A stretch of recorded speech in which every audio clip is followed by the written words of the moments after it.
Bonjour à tous, c'est Cap. Aujourd'hui, nouvelle vidéo. Dans cette vidéo, chers amis, dans cette vidéo, nous allons réagir au procès de Nata Charret. Alors pour rappel, ça concerne, excusez-moi, l'affaire Trogneux, l'affaire Brigitte. On a eu très récemment, la semaine passée, Alexandra Brazinville, que je salue, qui est une amie, qui nous avait donné un témoignage exclusif, puisque elle est très proche donc, de Nata Charret, qui est, pour rappel, une des premières à avoir médiatisé en France l'affaire Brigitte et à avoir supposé certaines choses. Et donc évidemment, ça a pris de l'ampleur avec Xavier Poussard, Candace Owens, etc., etc. Vous connaissez la suite, on a évidemment couvert le sujet sur la chaîne. Et donc là, effectivement, Nata Charret a été victime de plusieurs procès par l'État et par Madame Brigitte Macron. Et donc évidemment, là, il y a le scandale en fait de ce procès-là, c'est pour ça qu'on va en parler aujourd'hui. Le scandale, c'est qu'en fait, il est reproché à Nata Charret d'avoir dit et d'avoir émis certaines choses par rapport à Brigitte qu'elle n'a pas fait, qu'elle n'a pas dit et qu'elle n'a pas émis. Donc, forcément, ça pose un peu problème parce que là, vous savez, c'est ce que j'avais dit à Alexandra Brazinville, j'avais dit, je me crois dans Prison Break. Vous savez, avec Lincoln Burroughs, qui est condamné à mort pour quelque chose qu'il n'a pas fait. Donc en fait, c'est ça, l'État fait ce qu'il veut. À partir du moment où l'État a la justice entre ses mains, parce que normalement, dans un pays qui fonctionne, la justice est censée faire de la justice. Elle n'est pas censée faire de la justice politique. Or, comme là, ça touche une personne qui a du pouvoir et donc qui est au sommet de l'État, la femme du président, en fait, elle fait ce qu'elle veut. Elle fait ce qu'elle veut. La justice, évidemment, obéit. Vous savez, c'est ce que dit Napoléon, hein, la main qui donne est au-dessus de la main qui reçoit. Donc, il suffit de savoir qui donne à la justice et vous saurez très vite pour qui travaille. Donc, bon, donc là, dans cette vidéo, nous allons réagir à quoi? Nous allons réagir, excusez-moi, j'ai du mal, c'est le matin. Nous allons réagir donc au reportage, à un extrait de reportage de Géopolitique Profonde qui s'est rendu à l'occasion d'une investigation de rue, qui s'est rendu donc au procès de Nata Charret, à laquelle d'ailleurs elle n'a pas pu être présente, je crois, si je ne dis pas de bêtises. Donc ça, c'était ce mercredi, là, le mercredi dernier. Pourquoi? Parce que, comme vous le savez, Nata Charret est atteinte d'un cancer.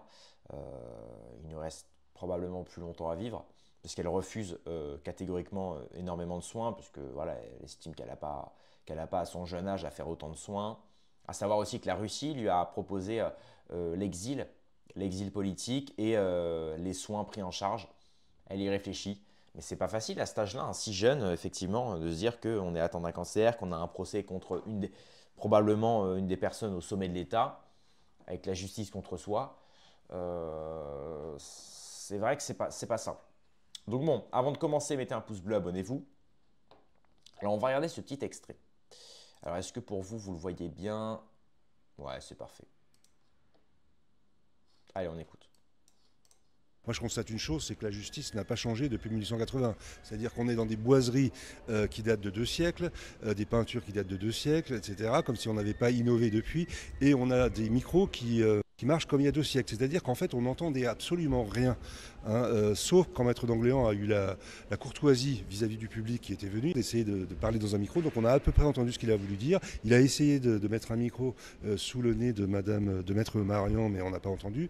Maître Enoki, on a très vaguement saisi quelques mots. Et la procureure, moi je n'ai personnellement rien entendu. Est-ce que la justice est publique ou pas, hein? Est-ce qu'on a droit d'entendre ce qui se dit ou est-ce qu'on a juste droit d'assister?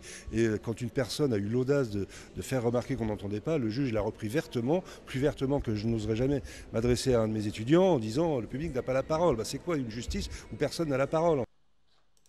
Voilà, donc ça c'est un extrait d'un type qui a assisté au procès. Après on va regarder évidemment les témoignages de l'avocat, M. d'Angléan. Ce serait sympa d'ailleurs de l'avoir sur la chaîne, pourquoi pas. Donc là, effectivement, il y a un type qui nous dit, voilà, le compte-rendu en tout cas de cette première audience, il nous dit, voilà, clairement, en dehors du fait que les tribunaux sont vieillots, non, par contre, effectivement, le juge n'a pas fait l'effort justement de parler suffisamment fort et en fait de juger en ayant enfin, en faisant plaisir au public. Ça ne veut pas dire qu'il faut qu'il donne un verdict en fonction du public, bien que comme il le dit dans la vidéo, il dit voilà, je veux dire, une justice où le public n'a pas la parole, c'est pas de la justice. Et là, c'est ce que je vous dis, c'est la justice, elle est politique. Et à partir du moment où la justice, elle est politique, là, c'est plus une justice, puisque la justice obéit aux ordres de quelqu'un. Normalement, la justice, elle est censée obéir aux ordres de la justice, des lois. Alors, des lois qui ont été faites, effectivement, par les mêmes. Mais bon, bien. Donc ça, c'est le premier extrait. Avant de passer à l'extrait, donc le témoignage exclusif de l'avocat, M. D'Orléans, je voulais qu'on revienne justement sur l'article de Géopolitique Profonde. Alors, c'est pas de la pub pour eux, mais après, on les aime bien. Ici, on n'a rien contre eux, en tout cas. Attendez, je vais réduire ma caméra pour que vous puissiez voir un petit peu mieux. Donc sur cette page, on a donc le récap de la vidéo. Et on a notamment un rédigé écrit par Mike Borowski sur le site GPTV. Donc, il nous dit, donc effectivement, c'était le seul média présent.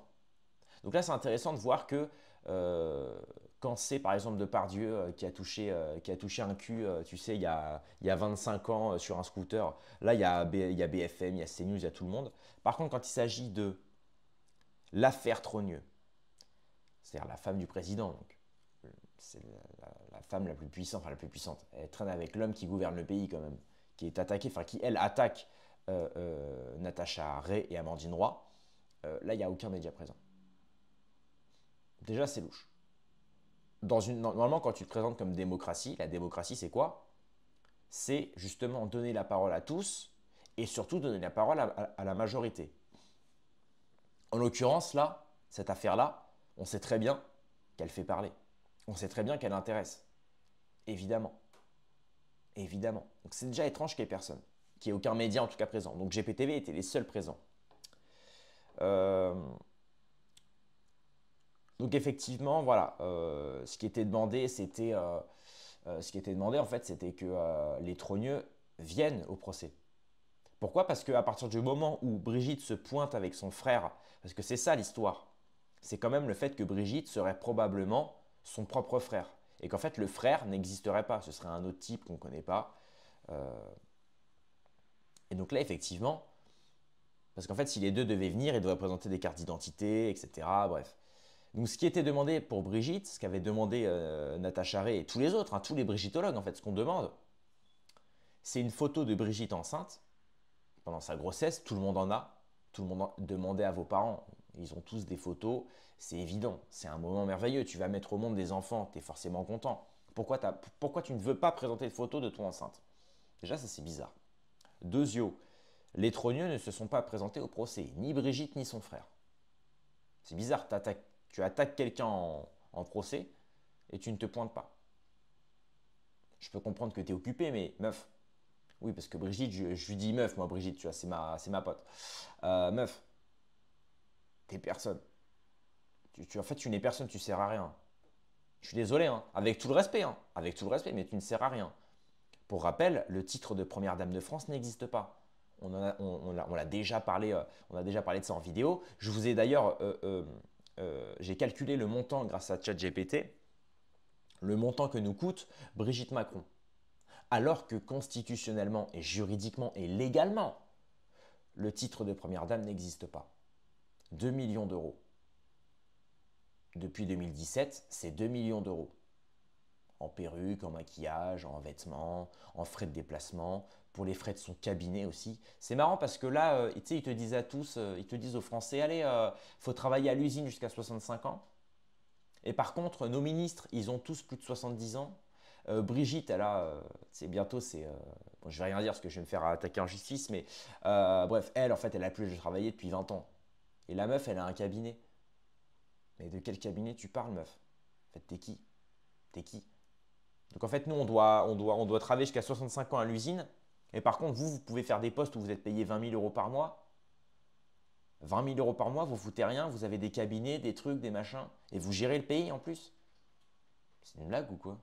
C'est une blague. Enfin bref, ce pays marche sur la tête. Ce pays marche sur la teub. Donc, voilà, donc c'était le 17 mai à 17h. Ah non, ça c'était la sortie du reportage, excusez-moi. Nous étions les seuls dans la salle. Nous avons assisté au procès opposant Natacha Ray et Amandine Roy à Brigitte et Jean-Michel Trogneux.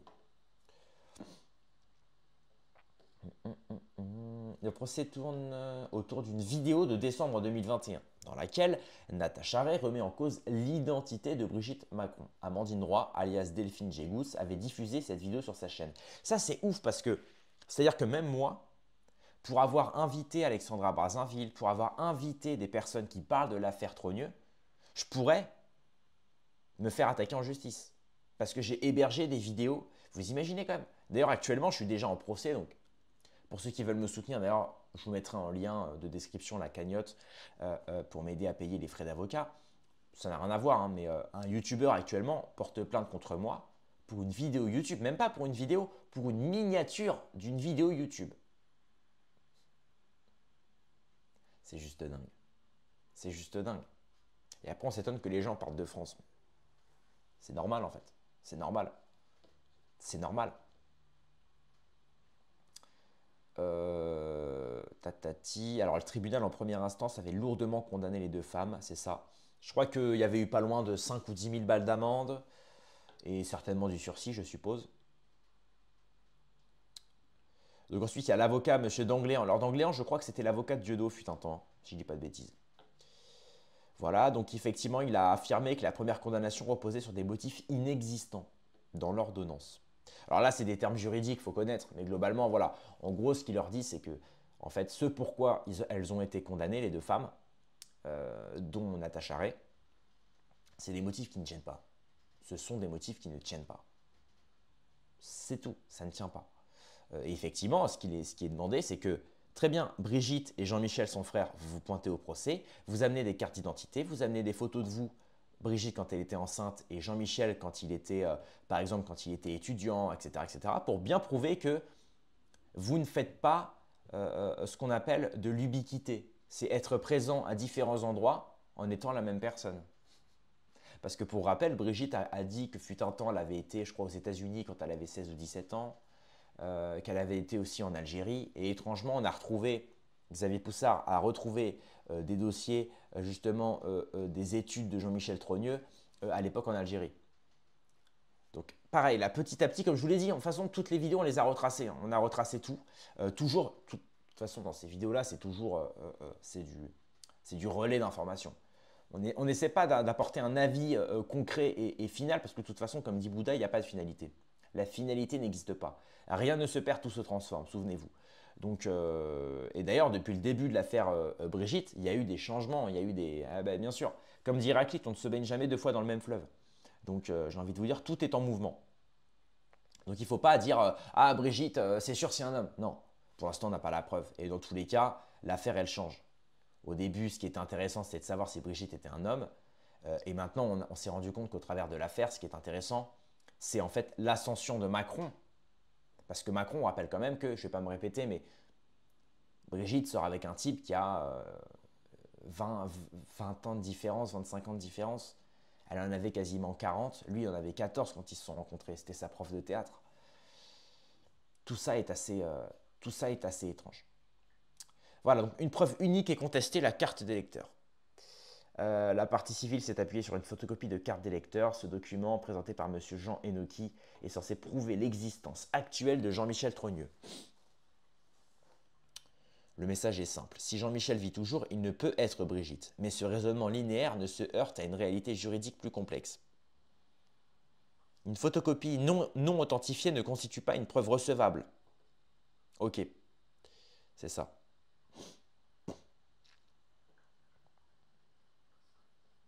L'acte de naissance de Jean-Michel, voilà, la charge de la preuve n'est pas respectée selon lui. De toute façon, ils vont jouer sur ça. Hein. À mon avis, ils vont demander sur ça.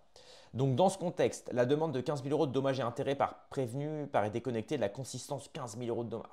C'est chaud quand même. Hein. Ça, c'est chaud. Absent à l'audience, les Trogneux. Voilà, les Trogneux n'étaient pas là. Donc, ni la femme, ni le frère. Donc, ça, c'est juste dingue. Et pour finir, on va évidemment écouter l'excellente prise de parole de l'avocat, interviewé par Mike Borowski de GPTV. Le procès est de bien meilleure qualité qu'en première instance, puisque nous avons été, Natacha Ray est poursuivie sur 18 passages précis Et en fait, lorsque nous recevons la décision du tribunal correctionnel, de la 17e chambre du tribunal correctionnel de Paris, nous constatons que le tribunal a globalement, en gros, analysé, additionné tous les propos et a répondu sur tous les propos. C'est une affaire d'État. Déjà, c'est quand même la France qui est quand même, normalement, on devrait tous être concernés par cette histoire. C'est quand même, c'est notre image, en fait, en soi. Et Oui. qu'il y ait des doutes sur le sexe de Notre-Dame de France, c'est peut-être pour ça aussi qu'il y a des décisions qui sont prises. Enfin, je pense que tout est lié, en fait. Vous êtes d'accord? Oui, alors là, effectivement, je pense qu'elle fait référence en fait à la politique culturelle, disons, et artistique. Toute la DA, en fait, toute la direction artistique de la Macronie. Ça va pour rappel, hein, ça va de la cérémonie des JO, souvenez-vous, Aya Nakamura qui danse, enfin bref. La visite notamment des travestis à l'Élysée. Mais souvenez-vous aussi quelque chose de très pertinent.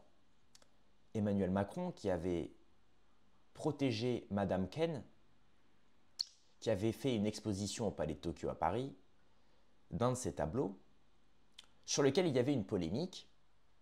D'ailleurs, je crois que le tableau avait été vandalisé. Pourquoi? Parce que sur ce tableau-là, figurait un homme qui attachait les mains dans le dos d'un enfant. En tout cas, ça paraissait être ça. Et il y avait un acte plus ou moins de PEDO. Ça semblait être un acte de PEDO. Renseignez-vous, hein, marquez, je peux rien mettre là sur la vidéo, mais renseignez-vous. Palais de Tokyo, c'était Madame Ken, Emmanuel Macron verrait. Emmanuel Macron avait protégé cette dame-là parce que le tableau avait été vandalisé, alors que le tableau c'était clairement de la PEDO. Alors est-ce que parce qu'un tableau représente de la PEDO, il faut le vandaliser? Je ne sais pas, moi je trouve peut-être pas. Mais c'est quand même dingue d'exposer ça au Palais de Tokyo, de faire croire que c'est de l'art, c'est de l'art. Et pareil, le fait que Macron dise que c'est effectivement complètement honteux de vandaliser ce tableau-là, alors que pour d'autres tableaux, il ne l'a pas dit. Pourquoi ce tableau-là précisément? Donc pareil. Et tout ça, mis bout à bout, effectivement, elle a raison, cette dame-là. Si cette histoire est vraie, que Brigitte n'a pas le sexe qu'on nous dit, qu'on nous a présenté, ça pourrait expliquer beaucoup de choses. Beaucoup de choses. Ça ne change pas non plus la face du monde, mais ça explique pas mal de choses. Voilà, je pense qu'on a tout dit. Honnêtement, je pense qu'on a tout dit. Voilà, le but, c'était évidemment de soutenir Natacha Ray dans ses persécutions. Pas forcément dans le discours, hein. Moi je ne suis pas forcément d'accord avec tout ce qui est dit, tout ce qui est fait. Je ne connais pas d'ailleurs le dossier sur le bout des doigts, hein. Je ne suis pas son avocat. Mais voilà, c'est quand même, on se doit de soutenir toutes les personnes attaquées par la Macronie injustement. Et attaquées par la justice injustement, puisque je le suis actuellement, elle l'est. Socrate l'a été fut un temps. Le Christ l'a été. Le Christ, il est mort pour nous quand même les mecs, hein. Enfin, il est mort pour nous. Disons qu'il a quand même été crucifixé sous ordre, par les Romains, sous ordre de qui vous savez, qui, hein. Injustement. Et en fait, toute l'histoire du monde, c'est ça. Aujourd'hui, c'est les vertueux contre les satanistes. Bon, j'abuse peut-être sur le terme sataniste. Sataniste, ça englobe plein de choses. Ça englobe aussi la déliquescence, la décadence du monde, la décadence des mœurs. Mais ça inclut tout ça. Et aujourd'hui, c'est ça. C'est le monde vertueux, sain et éthique contre les autres. Et dans le lot, il y a moi, Natacha Ray, Socrate, Jésus, Soral, enfin voilà, tous ces gens-là. De la plus basse échelle, moi, à la plus haute échelle, certainement Soso qui a dû s'exiler, et le Christ qui est mort quand même. Et voilà, en fait, on est dans le camp du bien, chers amis. On est dans le camp du bien. Voilà, c'est tout. Mais il ne faut pas lâcher. Voilà.